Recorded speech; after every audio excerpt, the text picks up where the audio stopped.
আম শুধু স্বাদে নয়, পুষ্টিতেও খুবই সমৃদ্ধ একটি ফল। আমে প্রচুর পরিমাণ ভিটামিন ও খনিজ রয়েছে।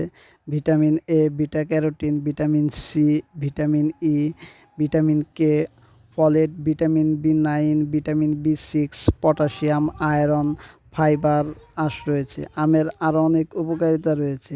ভিটামিন সি ও এ রোগ প্রতিরোধ শক্তি বাড়ায়। ভিটামিন এ, সি ও ই ত্বক উজ্জ্বল রাখে এবং চুলের স্বাস্থ্য ভালো রাখে। এতে থাকা আঁশ ও এনজাইম হজম প্রক্রিয়া সহজ করে। বিটা ক্যারোটিন, ভিটামিন এ চোখের দৃষ্টিশক্তি বাড়ায় ও রাতকানা রোধ করে। পটাশিয়াম ও ম্যাগনেসিয়াম হৃৎপিণ্ড সুস্থ রাখতে সহায়ক এবং এতে প্রচুর পরিমাণ অ্যান্টিঅক্সিডেন্ট রয়েছে, যা শরীরের টনিক দূর করে এবং বার্ধক্য রোধে সাহায্য করে। আপনারা